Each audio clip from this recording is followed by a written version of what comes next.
This is Saturday Morning Mysteries. And we're your hosts, Alexis and Grace. Good morning, everyone, and welcome back to another episode of Saturday Morning Mysteries. We're your hosts, Grace and Alexis. And we're so happy you've joined us for yet again another episode, hopefully on Saturday morning. But if you're not listening on Saturday morning, that's okay. Do your thing. Listen whenever. You do you, boo. Yeah, you got that freedom. I want to start today's episode out with a very special shout out. And by the time this episode comes out, a congratulations to our one dear, dear friend, as sometimes known as Lenny, previously known as Catherine Lennart, but now known as Catherine Bradley, for she just got married. And congratulations, Lenny. And we love you. And we just wanted to start the show out with that. Yes. And I guess shout out to your husband, Jack. Yeah, Jack's cool too. Yeah, sorry. Hey, Jack. We love you too, Jack. Hi. But yes, not only one of our biggest friends, not in size necessarily, but in heart. She's actually very tiny. Yeah, she's very tiny. But we love her. But also one of our biggest fans, apparently. So hey, we love you, girl, and congrats. And we're actually, as of recording this, we just saw you, and we're getting ready to see you again soon. So we can't wait. Well, that said, we're here for another Darkwing Duck episode. And this time, let's pass it over to Alexis. I am taking the torch of justice, the torch of liberty and justice to tell this the tale. The torch is in the form of a duck. Yeah. You're like the little wooden mallard ducks. Just on fire. It's not a torch, it's just a flaming piece of wood. I gotta make this story quick. I can't hold on to this too long. This is a bad idea. Hot potato gone wrong. Yeah.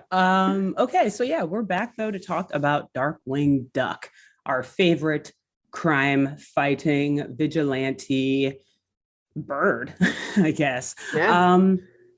So today I'm gonna preface that today's episode it involves some situations that became very real not too long actually after the episode aired. So let me back up and say this one came out September 25th, 1991.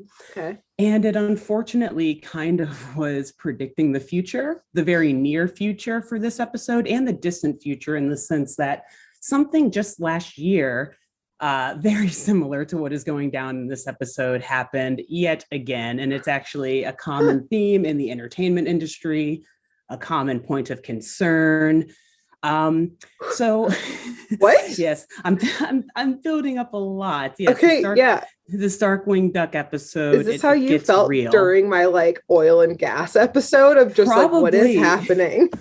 Perhaps I should have sent you some photos of my face while watching it. I had to rewatch it a few times, to be fair, too, to really grasp what all was going on and how a little too real it was. Shit. Okay. But let's dive in here. So the title of this episode is Hush, Hush, Sweet Charlatan. And that's actually a reference to an old, a 60s horror psychological thriller film called Hush, Hush, Sweet Charlotte. Lol. There they go with the names already, which I'm going to totally go, and I haven't seen that movie before, but I'm going to go rent it and watch it. It's only $3 or $4 on YouTube or Amazon or something. So definitely going to check that one out. I like 60s horror thriller movies. But like I said before, there's a lot of moving parts going on here in today's Darkwing Duck episode. Disney was a little all over the place with this storyline. Oh, no. A little all over the place. There are going to be some new developments in our overall character portrayal of Darkwing that we're going to learn about in today's episode. Okay. So again, stick with me. Hang on tight. It's going to be a bumpy ride. I'm going to try to get through it as best as I can. All right, great. So before we jump directly into his shenanigans, though, let's talk about some current events. Okay.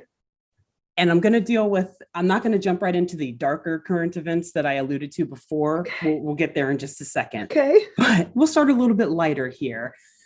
So if you've been watching the news lately, you've probably noticed, and by lately, I mean over the last year or so, you've probably noticed that there's been a lot of union activity kind of springing up across the country, right? Recently, Amazon had some news in that area. We've seen Nabisco strikes. We've seen all sorts of John Deere, whomever, John Deere. Yeah. So coal industry coal striking. miners. Exactly. Yes. We're seeing it all over, particularly as a result of the pandemic.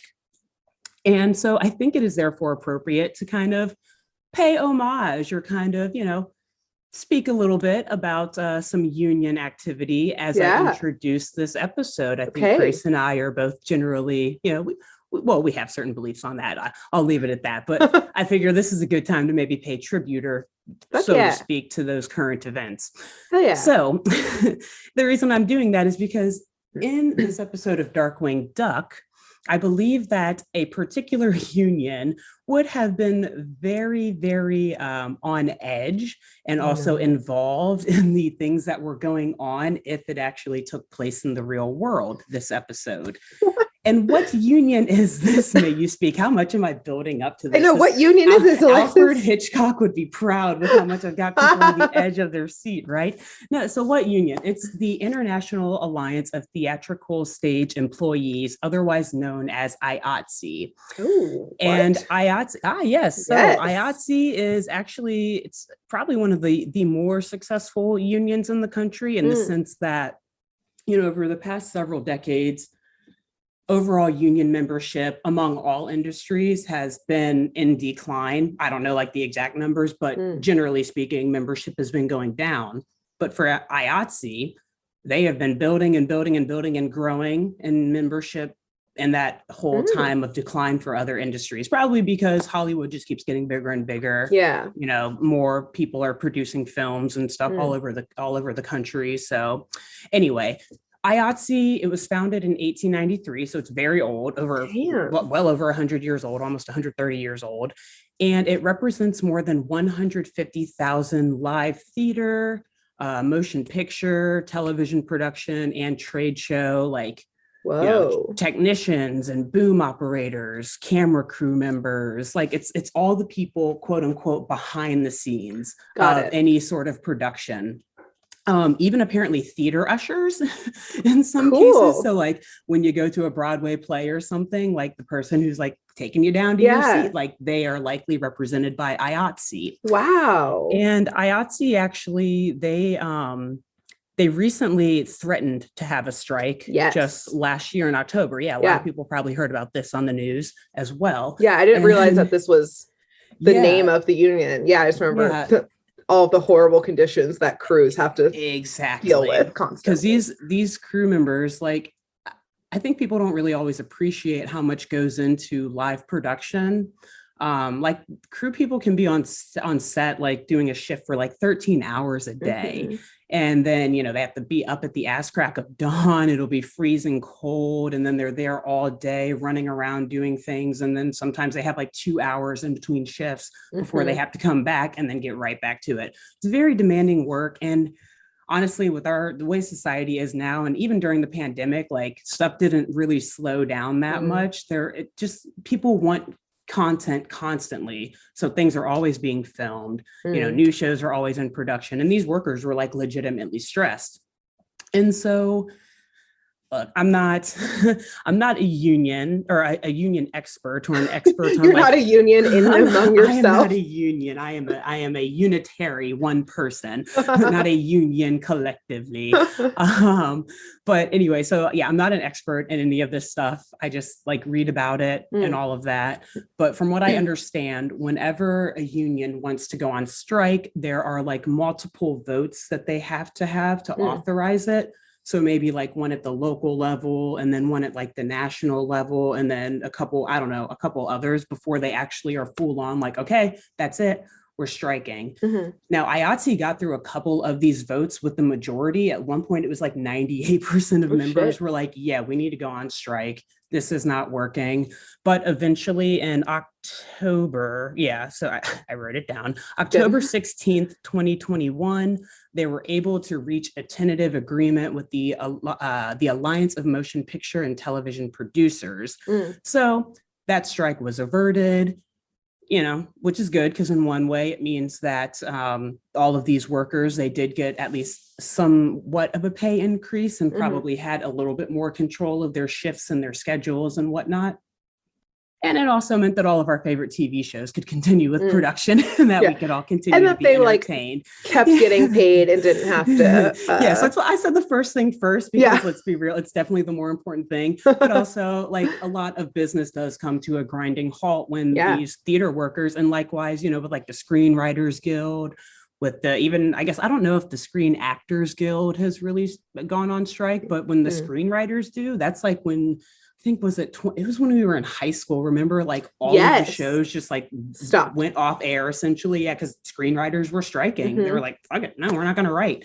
So these are like very, very important members of the Hollywood, overall business model, and who honestly literally show business can't exist without like the crews and behind the scenes. They are much more than just the cogs and all of that. They are the creators that literally are able to put things on the screen that we love to watch and enjoy so much.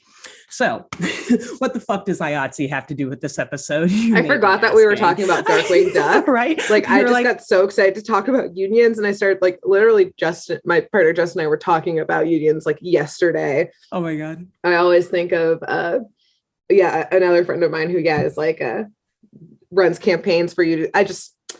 This is a very relevant subject that I'm just so excited to talk about, but I keep forgetting we're not a political podcast. Exactly. I wish we could talk about it more. Maybe after we're done talking about this episode off camera, we'll continue our chat. But that little very quick brief introduction on IATSE and strikes and whatnot, labor conditions in the entertainment industry, is relevant to today's episode because we're talking about showbiz, baby. That's showbiz, baby. Showbiz. I wish I could say we're going to Hollywood or Tinseltown, but they're obviously still just in St. Canard. Apparently, it's a big film area. Who knows? St. Canard's got it all, apparently. They do. But unfortunately, before I dive into the showbiz, I do, as I mentioned before, have to talk about now the more depressing, darker current events that are also related to this, both to IATSE and to this particular episode of Darkwing Duck. So now I'm bridging a gap with an unfortunate subject. Okay. So trigger warning, y'all. You may remember recently, only just in October of last year, actually, like about a week after IATSE reached that agreement, there was unfortunately a deadly accident when a prop gun was fired on the set of the movie Rust, killing cinematographer Halyna Hutchins. Unfortunately, the gun was fired by Alec Baldwin, and this happened in New Mexico. Now, during the filming, yes. Now, I'm not going to go into, what all happened, because there's so much to that story, and it's being argued as a negligence case, and negligence is just, there's so many moving parts to it. There's a lot going on. It's still an open investigation. So I'm just going to very briefly highlight it, but that movie set was already, a great cause for concern by a lot of the crew members there. There were like occupational and work safety grievances. People were coming forward saying that they had a lot of concerns about the way some of those producers had operated on sets in the past. And essentially, Hutchins, the woman who died, she was actually a big supporter of the IATSE strike. So she was vocal on social media, being in favor of workers on sets and crew members being treated better, and saw that there was more of a need for that in the industry. So there was another very unfortunate death actually right after you and I were born, Grace. March. So now we're going back a bit further in time. Only 2 years, or about a year and a half after this Darkwing Duck episode premiered.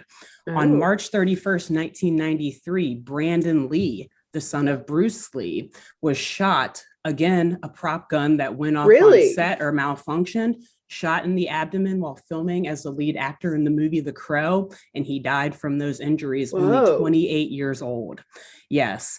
And now I don't know, what the deal with IATSE, if they said anything. Yeah. Or I don't know if there were strikes or anything. It's very coincidental that IATSE was about to strike right before the death on the set of Rust. But with Brandon Lee's death, that was just a whole other time, a whole other period. I'm not sure. But nonetheless, this is all just to say that real danger can come on these movie sets, and real tragedies have, hit movie sets in the past. And there is a lot of concern about workplace safety in the entertainment industry. It's often been portrayed in like cartoons and old movies as kind of a gag or a running joke.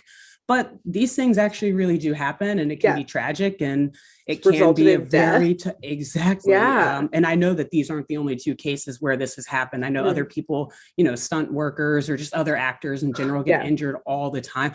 This is not to compare at all to the two, these two folks actually being killed on set, but in Django Unchained, I don't know if you've seen that movie. Oh yeah, but there's Leonardo DiCaprio scene. Exactly. He actually fucked his hand up doing that. And tell people if they haven't seen it. There's a scene. Okay, you're right. Thank you. All people saw was us just assume slam our hand down. People listening to the podcast don't know that we're clapping. Even doing that. Yeah, we're clapping weirdly. Like, what? So yes, I guess I shouldn't assume that everyone listening has seen Django Unchained. But you should. There's a scene. Leo DiCaprio essentially plays the villain in that you're movie. On a nickname basis with him? Great. Me and Leo. Yeah.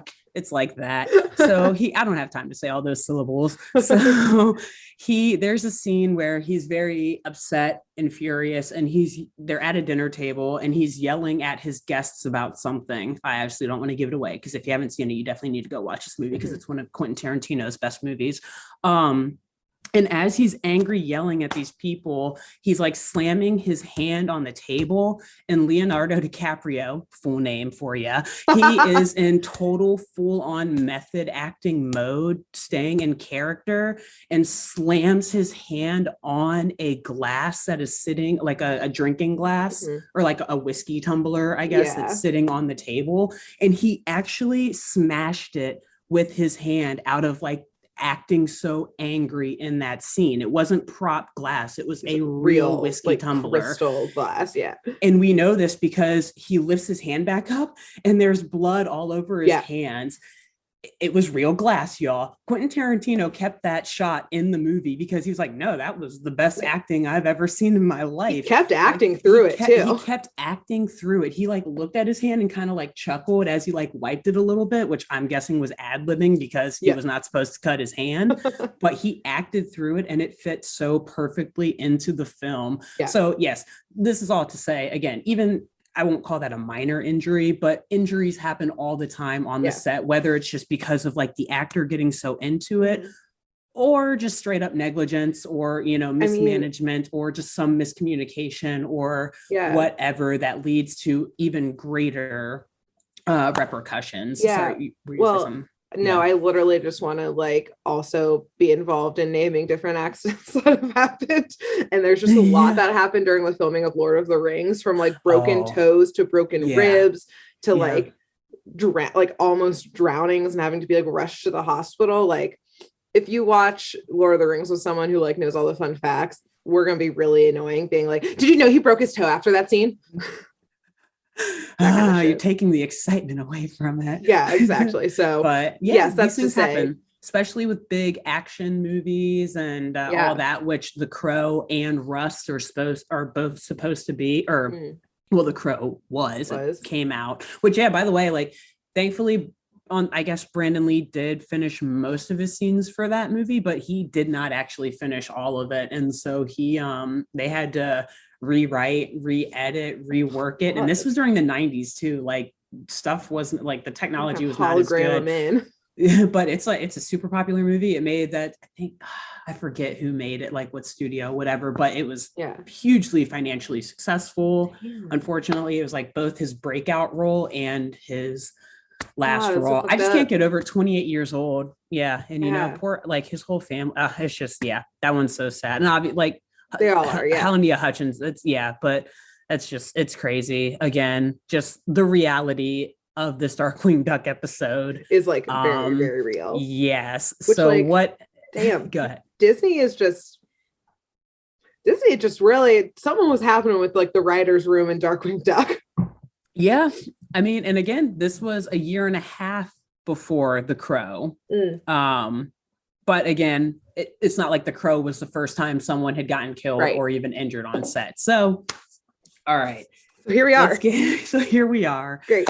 This episode of Darkwing Duck, it of course takes place on the set of a major motion picture that has decided to film in St. Canard. And this motion picture set is haunted by a number of alleged phantoms that are wreaking havoc and injuring numerous actors and crew members. Ooh, so also kind of like combining some Scooby-Doo themes here, I guess, too, because we've got like legit phantoms. So in our previous episodes, we have discussed the numerous successful plots carried out by Fowl and these like local level criminals who are clearly just like bankrupting the town of St. Canard. So they are probably thrilled to have this big budget action movie come to town to film, you know, give them some free PR, light a fire under like local economic development and all that. They need some help, right? Yeah. So enter the biggest, baddest, overblown movie series in St. Canard, Space Duck. I am so interested in this film already. Would watch. Much like this podcast, if I do say so myself, this film had it all. It had action, it had adventure, it had history, everything. But unlike this podcast, in space, because yes, it was a space odyssey, a period piece, and a superhero flick, all unneatly packed into one. Unlike this podcast, we pack our things very neatly together. So we've got some similarities and some differences. And we are not ducks. We are not ducks or any other animals that I will soon be describing. So let me describe this film a little bit more here. Okay.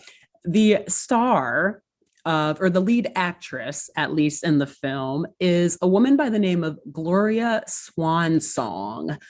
And she's described later on in the episode by LP as a star of stage, screen, and countless deodorant commercials. So she's big shit, y'all. Damn, she got a sponsorship. And she's like portrayed, again, female characters getting the short end of the stick in the show. She's portrayed as like the type A Hollywood elite. You know, very difficult to work with and demanding, probably has a rider the length of a fucking CVS receipt. And so, you know, she's got like she's very tall and she has long brown hair. And I guess we can assume that she's a swan because of her name, but she honestly just looks like all of the other ducks in the show. So I'm just a taller one. Exactly. I'm not sure. Like, I don't know. Whatever. She's some sort of waterfowl. And an interesting point of note about Gloria Swansong is that she has been married, according to tabloids, 27 times. Damn, okay. And all 27 of her ex-husbands are now allegedly dead. Oh, no, she's a Black Widow. Apparently. Okay. Oh, no. So she is the leading actress in this movie. And this movie is being produced by the tiny, high-strung, money-tight ferret in a business suit who is named A.F. Errett. So a ferret. Which actually he gets pissed when people call him Mr. Ferret. Like he blows a gasket. So it's like a running gag in this episode as well. DW keeps calling him Mr. Ferret literally just to piss him off. Like he knows it's not his name. And he knows this because the name of the studio that A.F. Errett owns is literally called A.F. Errett Productions. Got it. And so this is the big budget St. Canardian studio behind Space Duck, Attack of the Teenage Mutant Martian Mallards 12. Oh my, 12. Oh God. Okay. So I'm not sure if it's the 12th attack by the Teenage Mutant Martian Mallards or if it's just the 12th Space Duck movie. I feel like But it's the either 12th way, Space Duck movie. I hope so. The Because vibe. if not, then that means that it's probably actually like the 30th Space Duck movie. Yeah. But anyway, so this is the big budget film that's come to town, and it is being directed by a male walrus Okay. known as or known by the name of Arturo Toscanini. Wow. Yes. How does he walk? Is he like up on his like? He's got legs. fins? Yeah, he's not. Oh, okay. I don't, yeah, he's not like like blubbering mermaiding around. it, like yeah, blubbering around like on a Okay. fin. I don't think. I'm Picture. pretty sure he has legs. Yeah, but he's like very big bellied guy. Has a like Mustache. beard, and he's got like a pencil mustache and like a very thick, like almost Santa Claus beard, and like okay. It's interesting combo. And he's wearing like director's clothes, like on set vest and all of that. So Arturo Toscanini, though, turns out he is actually Toscanini, which, okay, let me skip. I was going to mention it later, but we're laughing about his name too much. His name is a parody or a pun of an Italian conductor named Arturo Toscanini. God damn it. They didn't even try that hard to change that one. Try. They're like, man, what can we do? Although, I mean, he's a conductor, not a director, but yeah, whatever. Toscanini. Wow, that was for like the very cultured pinkies up watchers of Darkwing Duck. Yeah, because I think this guy died long before Darkwing Duck ever came out. So this was for like the grandparents watching Darkwing Duck. Perhaps they were familiar with this guy. He was like a very famous conductor on TV and in film, whatever. But no one watching Darkwing Duck at that time knew that. Same. So, I still barely knew that. Go on. I know. I learned it for writing this episode. So Arturo Toscanini, damn it. It's going to be like Jay Gander Hoover. I was gonna call him Jay. I'm going to keep now calling him by the real world name. We get the picture. Exactly. You get it. Turns out, though, he is a longtime foe of Darkwing Duck. And I'll get into all of that later. Okay. But as it turns out, time and time again in the past, before this episode, many of his villainous schemes were foiled by Darkwing Duck. And they have a long history, apparently, of batting heads, of Toscanini being sent to prison or wherever, getting locked up because he's always stopped by Darkwing Duck. And so after he's the director of this film? He's the director of this classic movie Hollywood. Because after so many times being locked up, he decided to abandon his life of crime in exchange for a life in cinema. And and so apparently he was actually an actor like before he started a life of crime. So there is like a connection there. Apparently they don't get all into that in this episode, but it's not like he just randomly was like, oh, what can I do now? Oh, I'll be a Hollywood director. Like, no, he actually was an actor at one point before as well. Interesting. So anyway, this guy, he's like very over dramatic. He's pretty arrogant. Like he's always, the way I just said, like director and actor, like that's how he talks all the time. It's very annoying.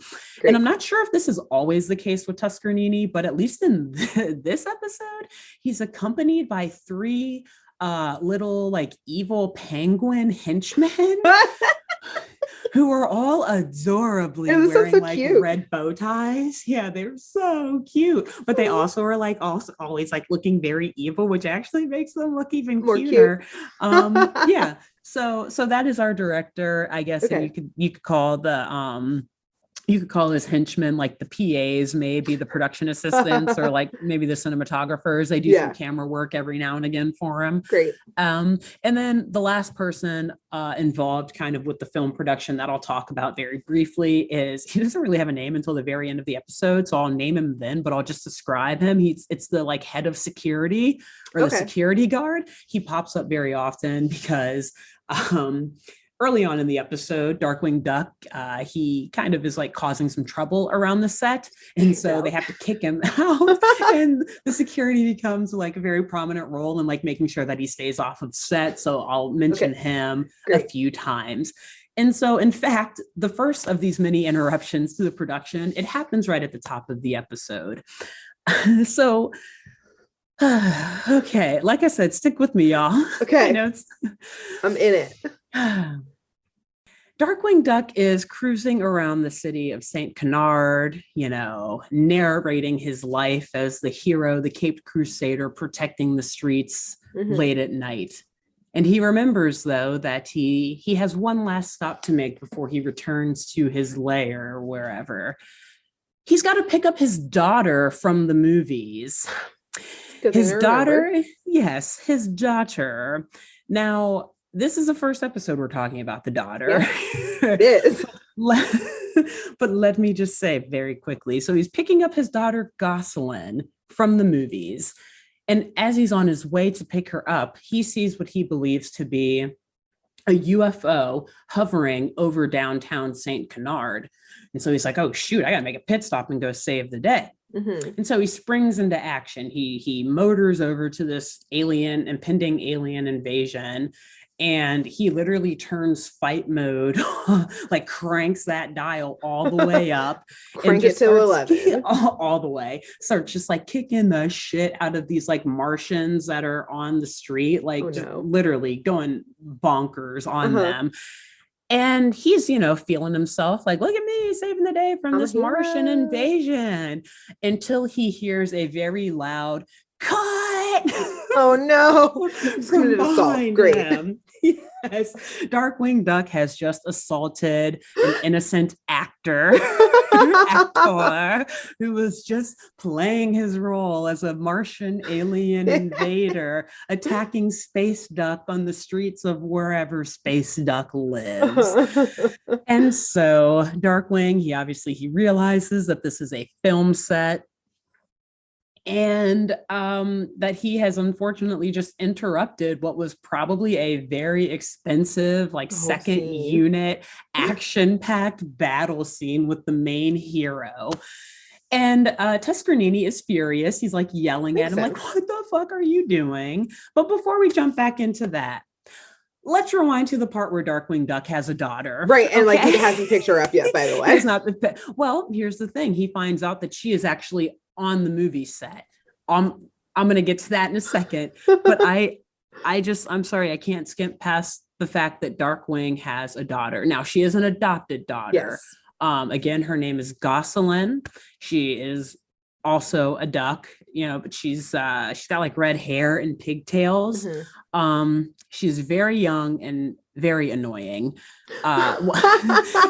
AKA she's 9 and she's like a spirited, spunky. Honestly, she's like a little tomboyish, like very intelligent young girl. So I think really for me, it was just the shock of learning that DW had a daughter. Because again, I did not watch the show that much growing up, and either I forgot about her entirely or I never really saw any episodes with her in it, because she's not in every episode. Yeah. Well, and of rewatching now, the first 2 episodes that you can't get on Disney Plus are the story in which she comes to his life. Yes. So that's also probably part of your confusion. Yes. It is. That would have been extremely helpful. Basically, a long story short of her grandpa, basically her whole family was murdered by Fowl, and DW saved her type of thing. Gotcha. Fowl was trying to kidnap her, so thus I think why she knows who DW is. That's why he ended up adopting her. So her family has ties to all of that stuff. So. Gotcha. But anyway, I'll quickly add to that. She is typically accompanied by her buddy Honker Muddlefoot. He is also a 9-year-old bird of sorts. I think Google said he was a duck, but he definitely has a chicken beak. So again, TBD. I don't know, TBD Unclear. Or probably not TBD. To be never determined. TB ND. So back to our story. Yes. So Gosselin and Honker, they are very obsessed with the Space Duck franchise.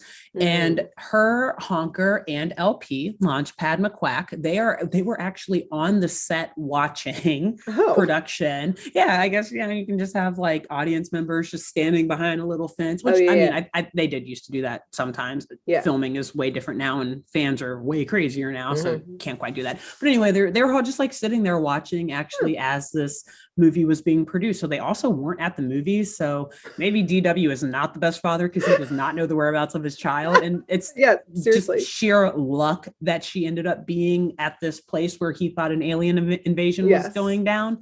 So anyway, they try to calm DW down after he assaults the actors on set, interrupting the filming, telling him like, no, Dad, like this is the Space Duck film set.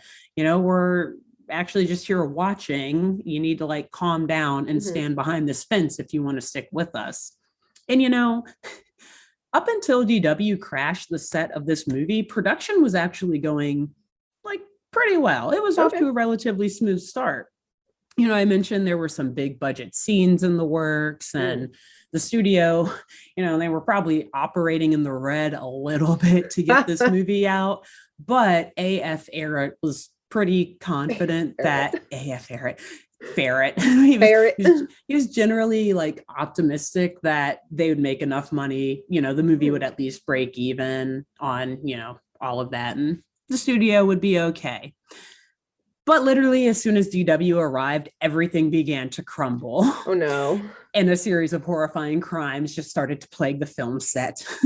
So it started, obviously, with his assault and his ruining that very expensive scene, which I guess they could only take one take of, or get one take of. To have a UFO flying through the city. It's tough. Yeah, you gotta get permits with the FAA and with your local council. Yeah, probably the county had to get involved. Yeah, it's a lot. I get it. But damn, a lot of money wasted. Yep. So this sorry, it's so funny. No. It's not funny. I'm sorry, I shouldn't have said that, because this is where it relates to the real life shit. After we manage things with laughter, it's okay. Yes, thank you. This is our coping mechanism. So, and again, this is a year and a half before The Crow. DW is pulled behind a fence. Tuscanini yells at him saying, "You need to be quiet on set." And he keeps interrupting as well, because the lead actor is awful, and it's Space Duck, so he's playing a hero. And DW is like, "Well, I am a hero, so I know." Oh no. And he's saying, "No, are you kidding me? Don't read your line like that." He's calling cut from the sidelines, and all. It's just chaos. Everyone's confused, and it becomes chaotic on the set. And they get back to filming, and a Martian fires a gun at Space Duck and shoots him. And we don't know if Space Duck dies. The actor playing Space Duck dies, but he is, it's an emergency situation. He's carted off the set. Oh my God, they show the gun go off, and then show an ambulance. I can't remember if they show the ambulance, because Grace, when the gun goes off, I always get so distracted by that. What happens is this poor supporting character who's just playing a Martian in this alien military suit. No. He fires this in all of the chaos of DW screaming, and the director screaming, AF Arrett's on set, and he's yelling because DW fucked shit up too. It's chaos. Everyone is mad, tired, it's late, and this poor supporting actor shoots the gun off, and you see just it, smoke goes off in front of the lead actor's face, and the supporting actor's "Oh goodness, this gun was loaded." It's just he says it in the weirdest voice, and it's a so grandma. Bad. Yeah, I don't even know how to describe it, but it's so bittersweet because it's so funny, but it happens after such a very bad thing. Yes. So comedic Wow. timing. I'll say it's perfect actually, because I have an inappropriate sense of humor. But anyway, so that's the first. We've got a full-on injury. Again, I can't remember if the lead actor was murdered, but he's gone.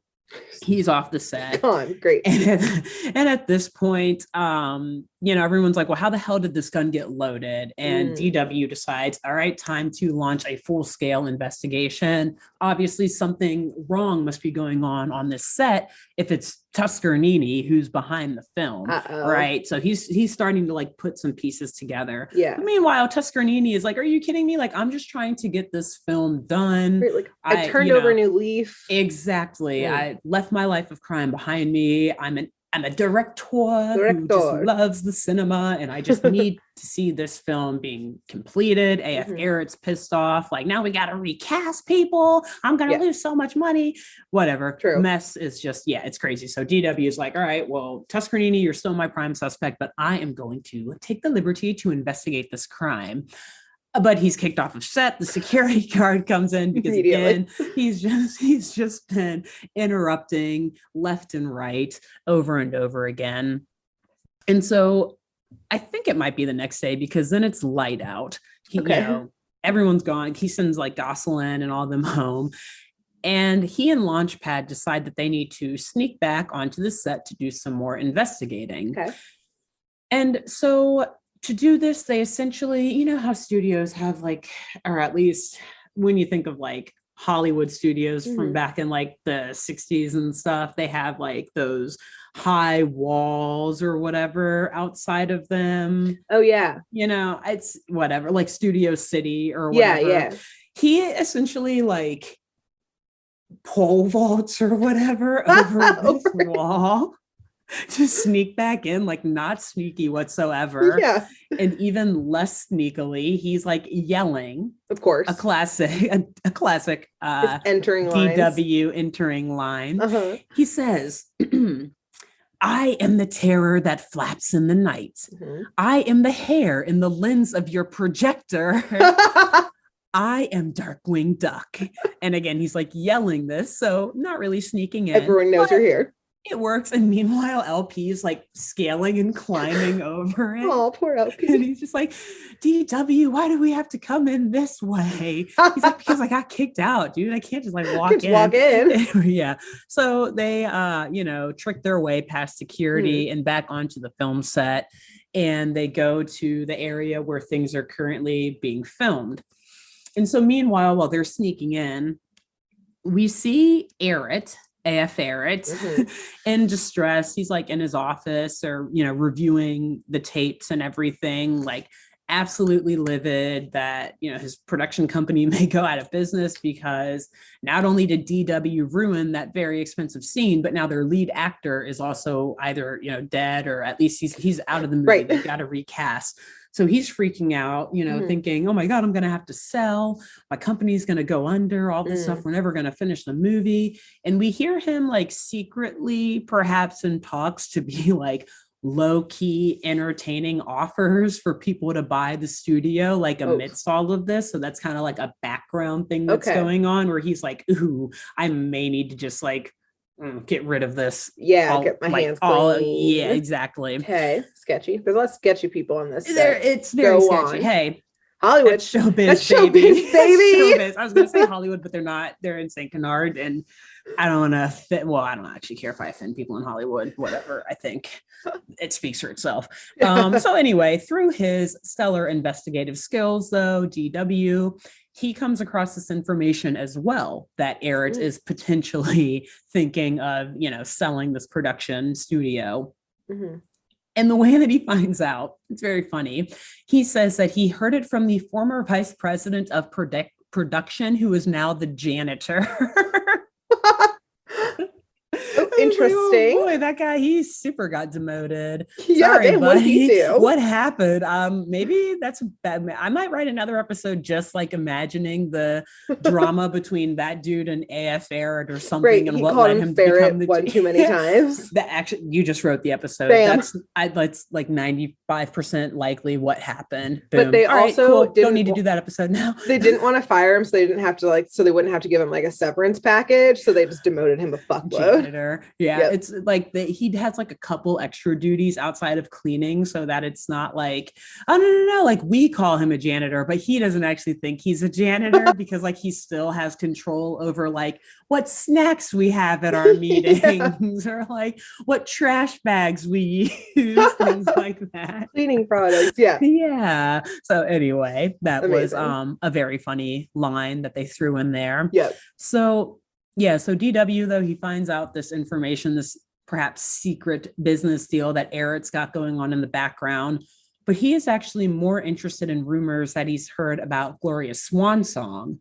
Mm-hmm. Again, apparently, all of her 27 ex-husbands have died. Mm-hmm. But according to LP from tabloid magazines that he read at the grocery store, apparently her first dead husband's ghost is believed to have killed her other 26 husbands. And now he haunts the movie set too, or maybe he just haunts her is probably what they're getting at. So perhaps she's not actually the Black Widow, and perhaps it is actually the ghost of her first husband who is haunting her every move. Murdering. Yeah.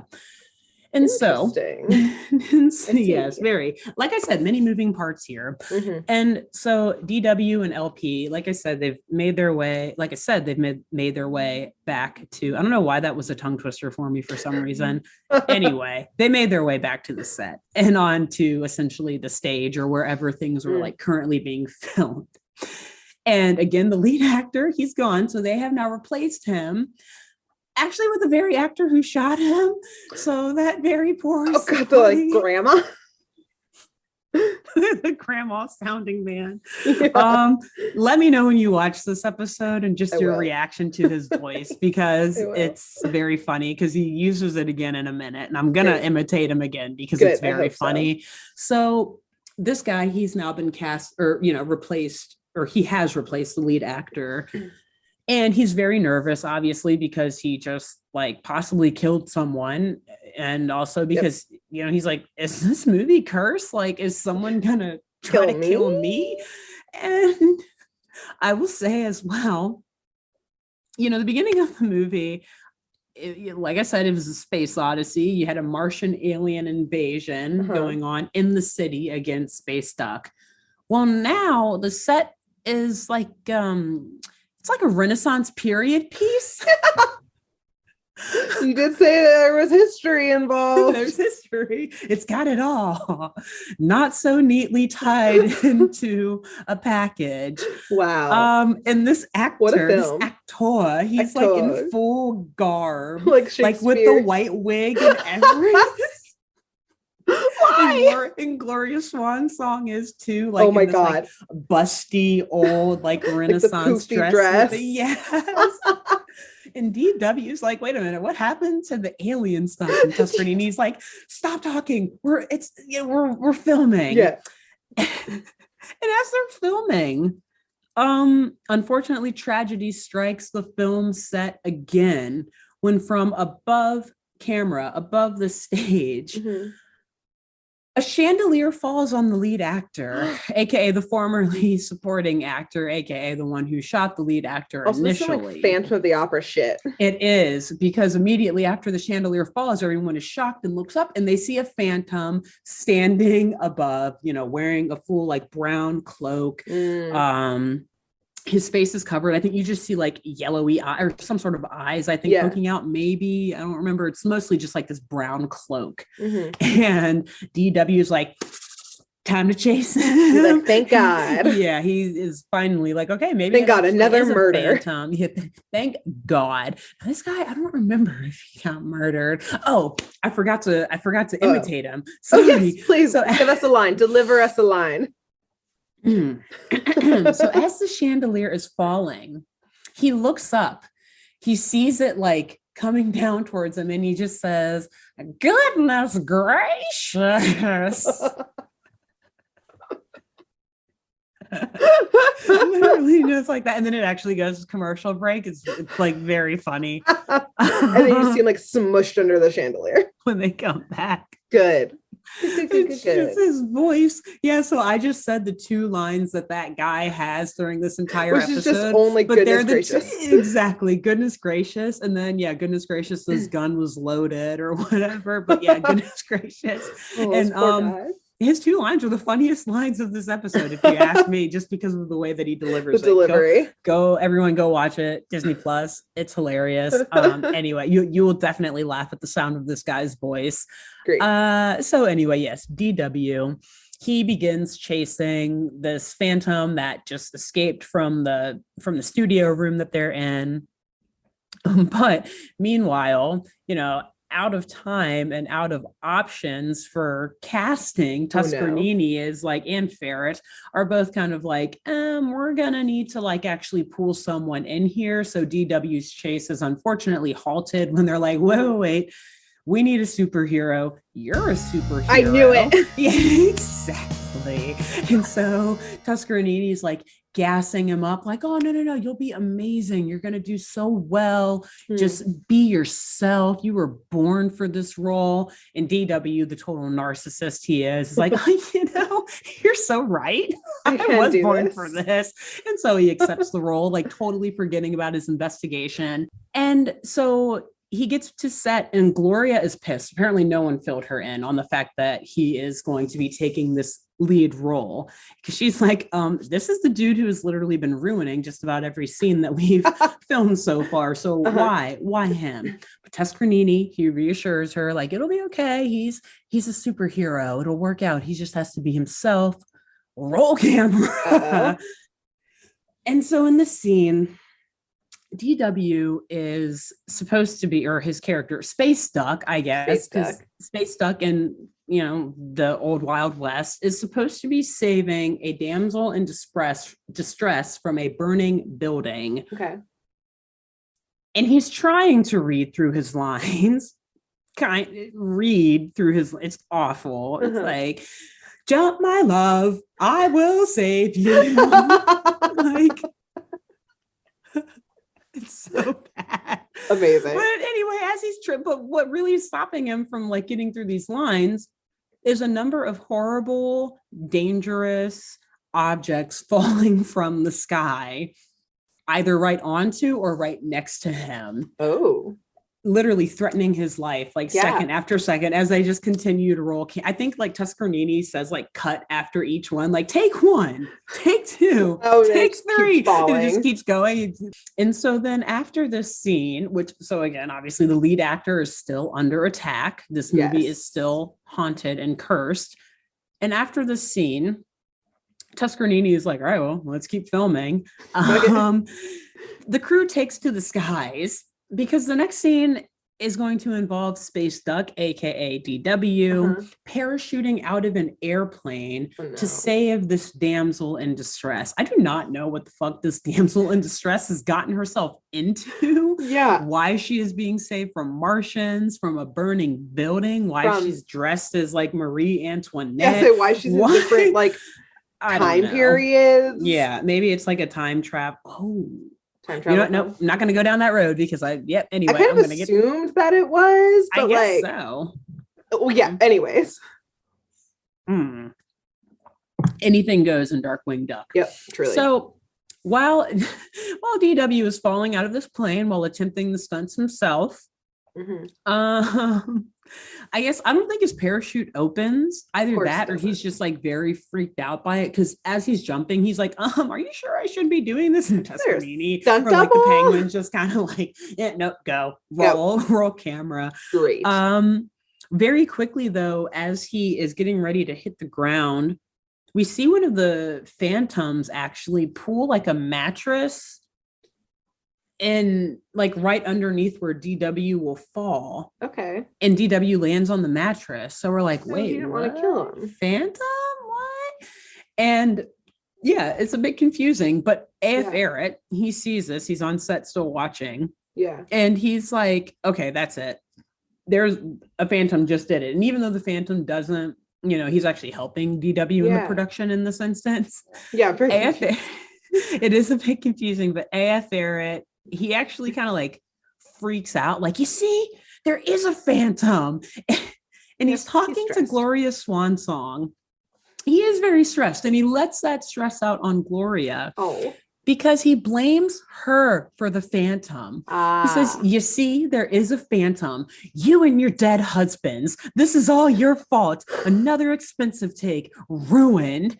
He literally says that quote for quote. Damn. You and your dead husband. I was like, oh, my jaw. You and your 27 dead husbands did this. It's all you. Yeah, your fault. And she's just like taken aback, clearly, like, yeah, what? She's like, I did not murder them. This is actually a lot of trauma in my life. Right. Yeah. I guess so. Ferret's not, and I'm going to call him Ferret now because he's an asshole. Ferret is not, he like doesn't really care about, I guess, whether people are getting injured. He just cares about his scenes getting messed up. That's what it's all about, because the scene was messed up when that Phantom went on, across camera and dragged a mattress there and messed it all up. So DW wouldn't die. Great. Exactly. Okay. Yeah, it's like, no, I wanted him to die. No, he just didn't want the scene to be ruined, and the Phantom ruined the scene technically. So it's Gloria Swansong's dead husband's fault, aka her fault for having a dead husband. Yeah, I know. His short arms can hardly reach that long. And little ferret arms. Ferrets are so adorable too in real life. So I hate that I have to hate this guy, but I hate this guy. And so at this point, DW, amazingly not injured whatsoever, he decides to put an end to this Phantom business because he's like, I know this thing just saved me, but clearly it's messing up the movie. And this is my big shot. This is my my actor debut, my acting debut. It can't ruin it any further. Yes, exactly. And he starts to actually chase after this Phantom that just was on set.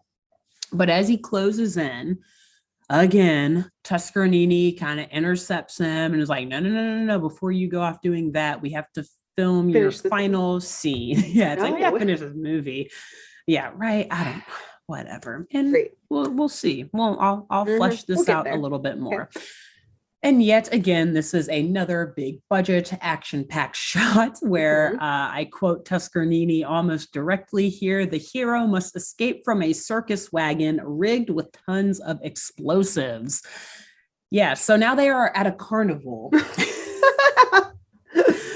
And so DW's a little confused. He's like, wait, why does the set keep changing? Like, that is a point, kind of like a running gag throughout the joke. I know I'm explaining it as if this is just like a ridiculous movie, but DW is actually noticing this as well. Film? Yeah, this isn't just like a crazy cartoon. This is like a part of this elaborate criminal scheme that is going on here, okay? And so Tuscarini, he's explaining this big explosion scene to DW, and he's actually tying him up in rope as he's explaining it. Okay.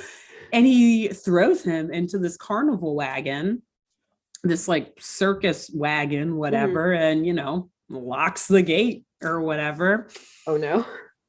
And then he says, and now, Darkwing Duck, let us proceed with what shall truly be the final scene for you and your friends. Oh no. And the camera pans out and we see LP, Gloria Swansong, and AF Barrett all tied up in the circus wagon. Oh no.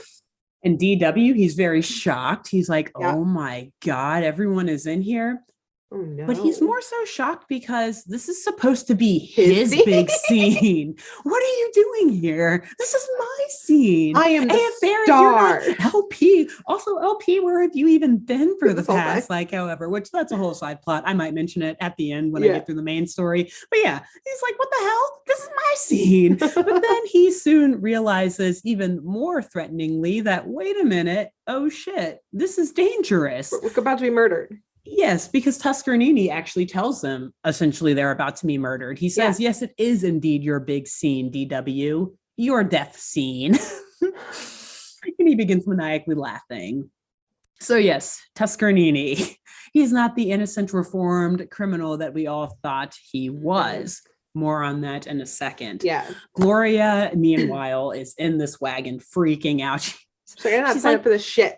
She's praying to all of her husbands. I can't remember a lot of their names. They had like very obscure, it's like Fernandez, Vincent, blah, blah, blah, whomever, however you are, please spare us. She's like going through all of their names. Amazing. And DW is like, everyone shut up. I'm trying to make sense of what's going on. Like, yeah, stop freaking out. This is such like an elaborate plot to get DW. I know you're going to go into it, but I'm going into it right now. Great. So he pieces together all of this stuff and is like, holy shit, this really was Arturo Toscanini the entire time. But what exactly was the plan? And actually, okay, before I go through the plan, because it's very funny, Arturo's like, yes, it was indeed me, and I had the help of the Phantom. And a Phantom comes up like next to him, and he pulls the cloak off. He pulls the cloak off of the Phantom, and it's all the Penguins just standing on each other's shoulders. That's even better. And it's hilarious because they're like wobbling, and like they actually, like in their eyes, you can see how they're like, oh shit, my fault. This whole time, every time, by the way, you mentioned the Penguins, I just think of like Adventure Time, like Gunther, like the Ice King's penguins. Honestly, it kind of is like if you were like a little taller and had a red bow tie. Yeah, and just like being like having to just do all of the bumbling. That literally is it. Honestly, that might have been inspiration because they're literally henchmen, just like, oh, dude, set up this camera, and they all like run over and waddle over, like, and like always look evil until this one moment when they're like super off balance and look like, oh shit, wait, stop. It's so funny. I love them. Except for the fact that they're evil, but again, that adds to their adorableness.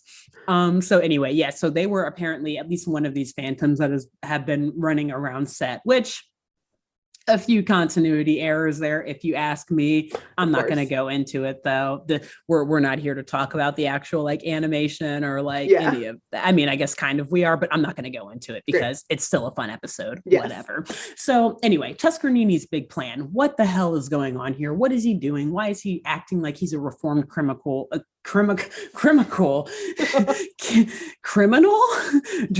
is he? What is he? What are you? Who am I? Toscanini apparently wanted to acquire the land on which this production studio sat. Why, you may ask?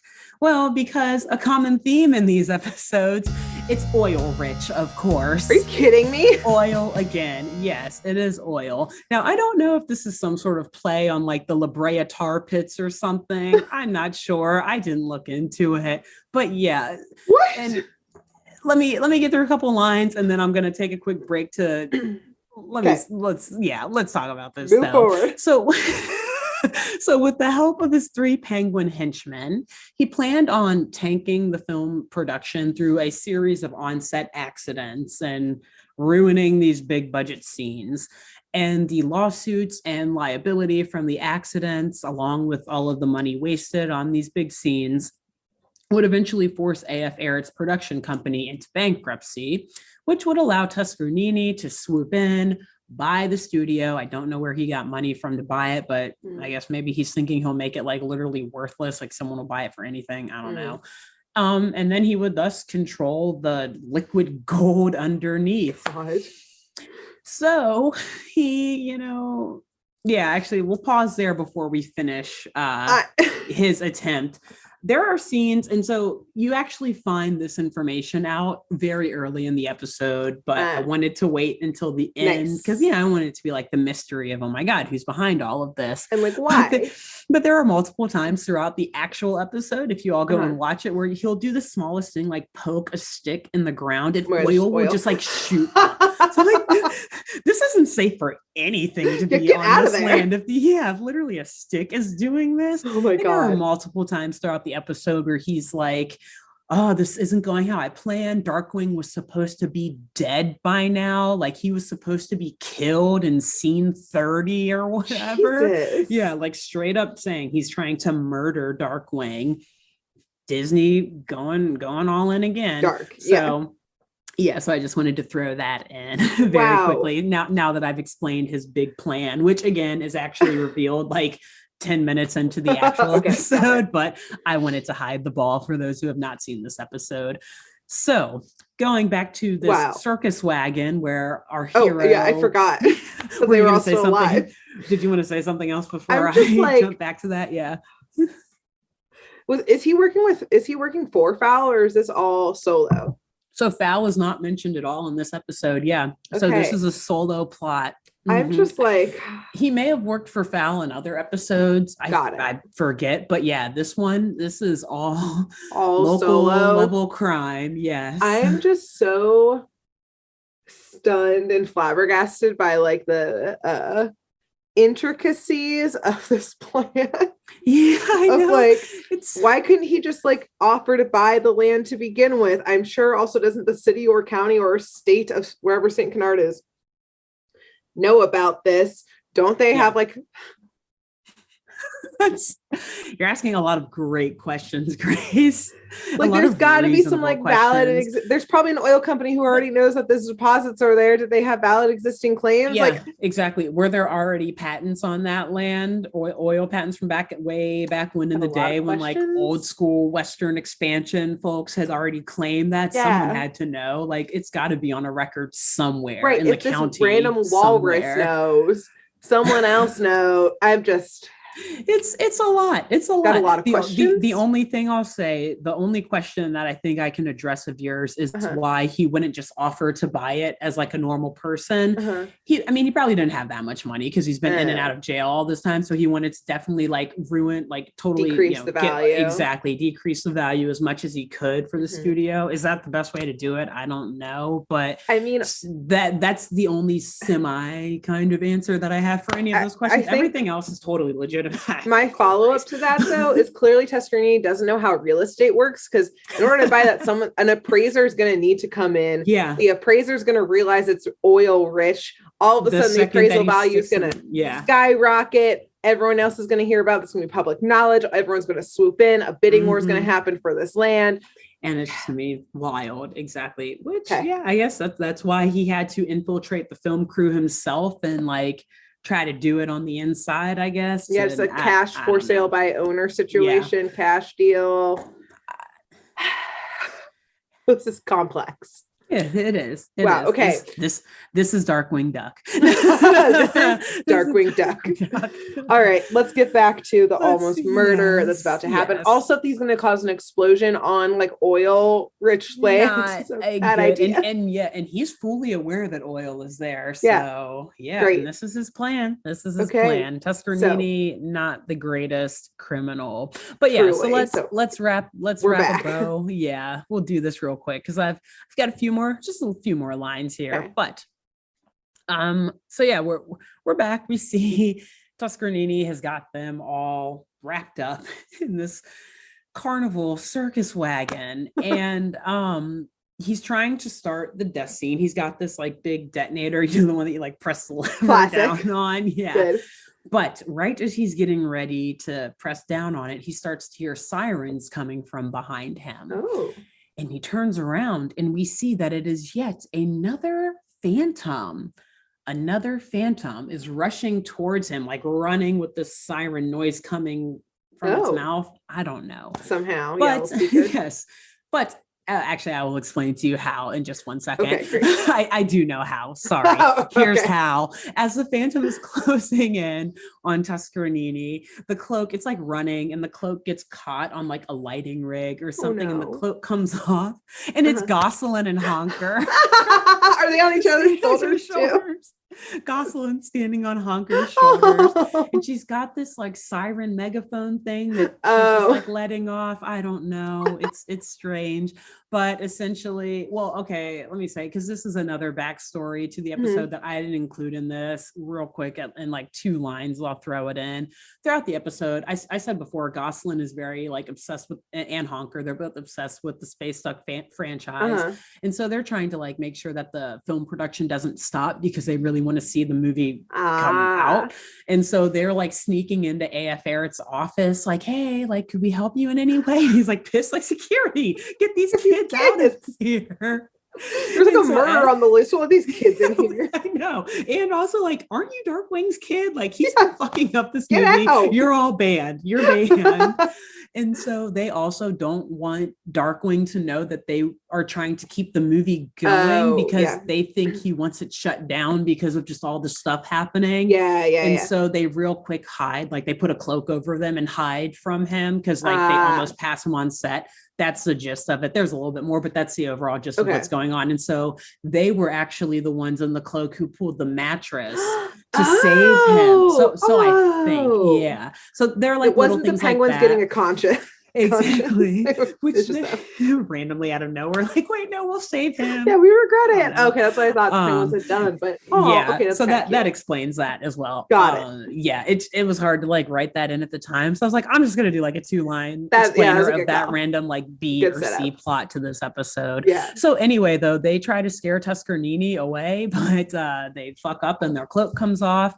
And literally showing no mercy for these little children, Tuscernini ties them up and throws them in the circus wagon with the rest of them to also kill them.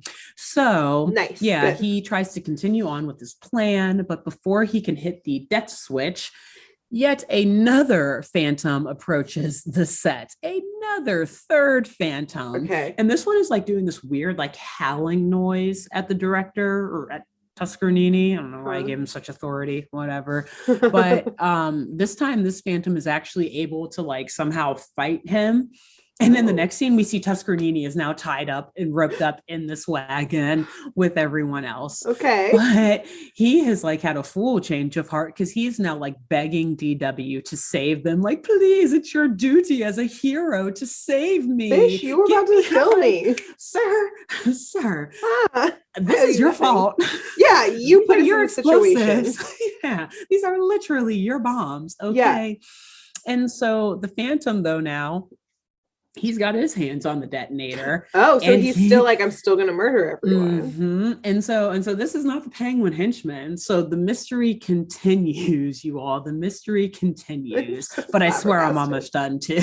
I just want answers. What is happening? I told you there's so many moving parts here. Truly. And so this is it the union behind it all?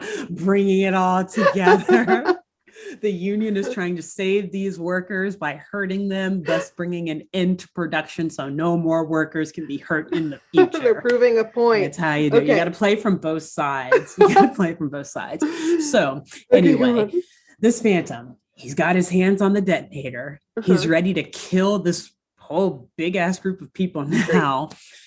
But before he does that, he decides, why not reveal my secrets to this group of folks that's about to die? So he takes the cloak off.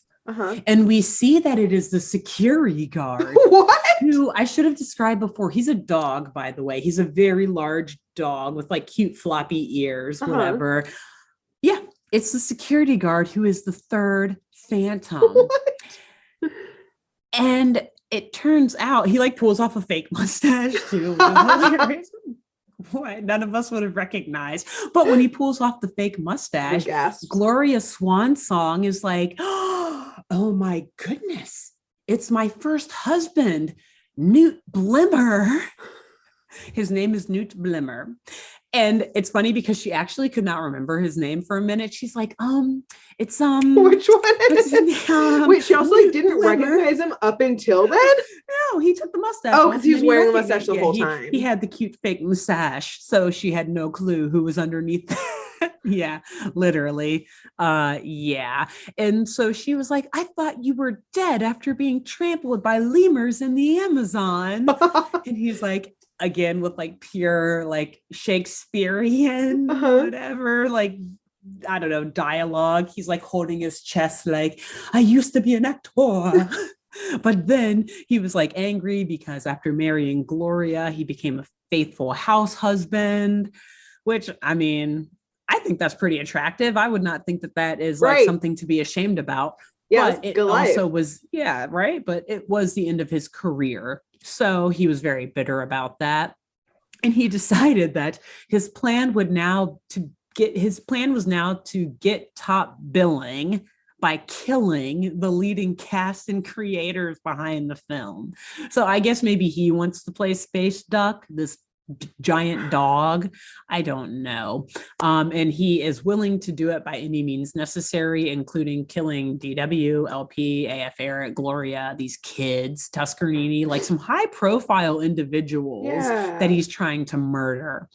But while Newt and Gloria are having this exchange of like, what the hell? I thought you were dead. What are you doing? DW is able to like maneuver his gun, and they're brand guns back, even though we've all clearly learned how dangerous they can be. Yeah, he doesn't care. He's able to like sneak it from behind him, and he shoots this shoots something out of it. It's like a robot thing, essentially, that like comes out of it. And as I mentioned before, this very oil rich land, the robot just like stakes in the ground. Oh no. And this oil shoots out and just like blows Newt out of the studio. Oh God. And then they all get out. I guess, besides Tuscanini and the Penguin henchmen. But everyone else, Gosselin and Honker, all of them, they're safe. They're no longer prisoners. And DW is telling Tuscanini and the Penguins, like, all right, well, this is your last act now. And it's going to be set in the St. Canard prison for the criminally untalented. Damn. Which, fair, we called out before, he's not a good criminal. So very appropriate that he's going here. But as I mentioned in previous episodes, my guess is that this prison is like Arkham, and he will probably get out again. Yeah. We'll see Tuscanini one day in the future. So that is the end of this whirlwind of an episode. So did the dog fake his own death all those years ago? And for like years, like he's been building up to this, and then he conveniently happened to be a security guard on a set in which another villain was already trying to murder everyone, and he just slipped in. Also, did he kill the 26 other husbands? I think that is, so he is the first husband who, like, they don't explain, but after watching the episode, I was like, okay, so I guess that Newt Blimmer is the one who's actually responsible for killing all of those other guys, perhaps. Yeah. And that's like so it's not actually the ghost of her first ex-husband. It is just her first ex-husband. He's just a serial killer. Yeah, he came up with that elaborate, serial killer over I don't know how many years. Oh God. But he came up with that elaborate plot saying, yes, I was, murdered, or I was trampled by which also lemurs, I don't think live in the Amazon. Yeah, I don't think so either. And I don't think a stampede of them could kill you. It might tickle a little. I guess they have talent or like little claws. So maybe they do live in the Amazon. They live in Madagascar. You're like playing with them. This is so cute. So fun. You're my friends. Especially because this guy's like a very big, like giant dog who like, no, I don't. Anyway, whatever. So yes, apparently he's had this long thought out plot to just, follow Gloria around, killing anyone who she falls in love with, who she marries. And on her part, I guess after 27 times being married, like, you're bound for your ex-husband to run into like your new boss at some point. Like it was only a matter of time until one of these film sets was going to have a villain on it, essentially. After 27. It's Hollywood. It's showbiz, baby. Small town. 6 degrees of separation everywhere. Let me tell ya. Wow. I'm just really caught up about the dog plot on top of everything else. Because all those years ago, and he just heard of divorce. Right. I mean, you did not have to fake your death and all of that. You could have just, I think it was though, because, all right, we're going to do a little character profile. And because I could have written this episode too, as like psychoanalyzing Newt Blimmer. I'm stuck on it. Just made me realize here's what I'm going to kind of off the cuff. Let's hear it. This is my theory. Wild speculation time. Wild speculation. We're bringing it into DW.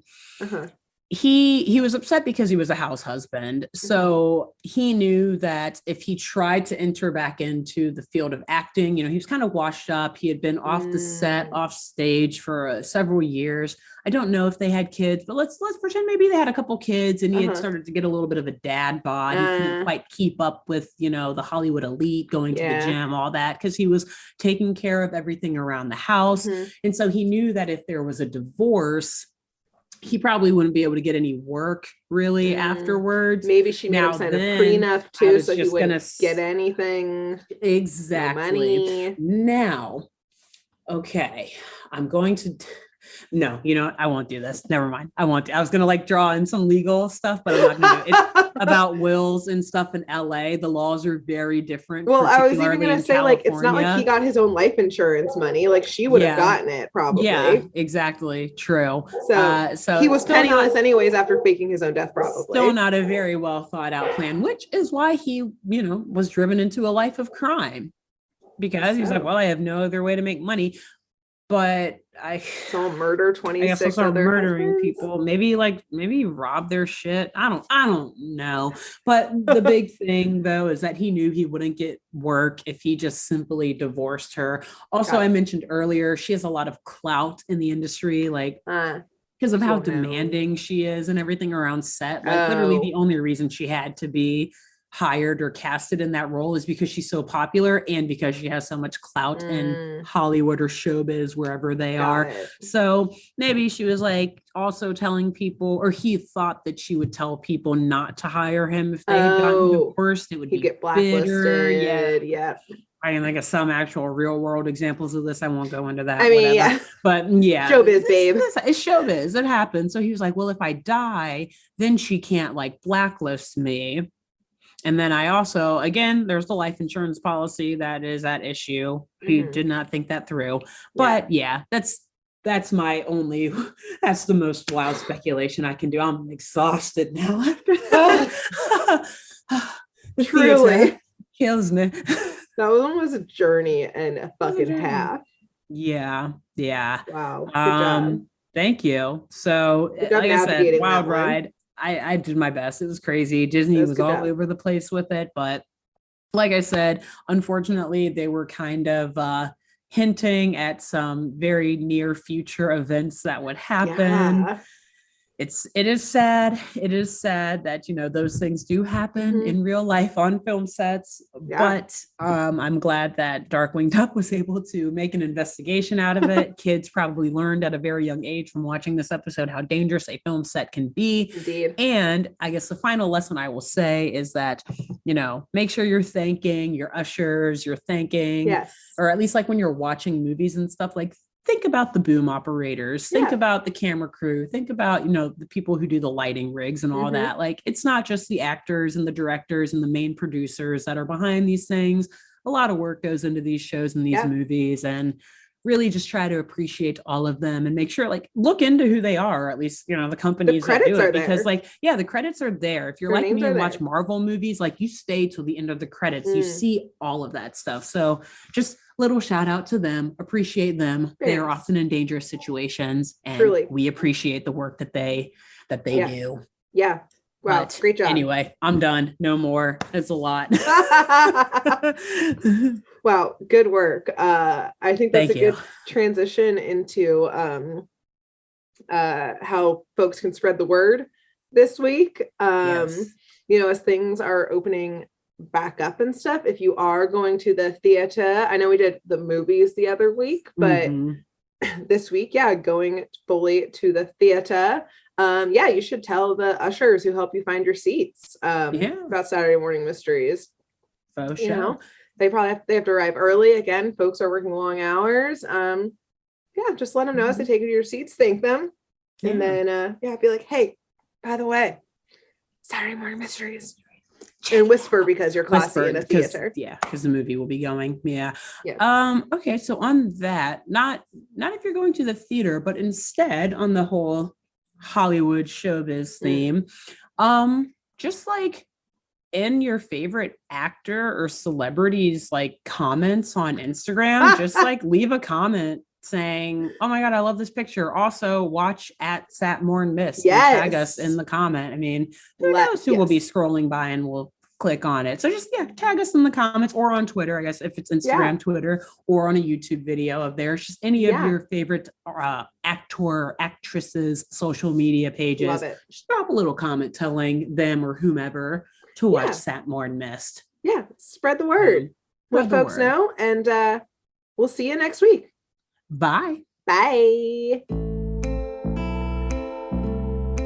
Thanks for tuning in to Saturday Morning Mysteries. If you enjoyed this episode, please share, rate, review, leave us a like, and drop a comment. We post episodes every Saturday and bonus tune tangents whenever we feel like it. So please subscribe so you don't miss the shenanigans. And if you want to follow us on YouTube, click the bell under the YouTube subscribe button to receive notifications when new videos are posted. And if you want to subscribe to the podcast, we have no idea what you're listening to us on, so just hit the big subscribe button on whatever app you're using. We believe in you. Give us a follow on Twitter and Instagram at SatmornMist, all the abreves, and let us know if you have any episode or show requests by emailing SaturdayMorningMysteries@gmail.com. Thanks to Jenna Kendall for the logo design and to Ava Sakiki for the music used during this week's episode. See y'all groovy kids next week on Saturday Morning Mysteries.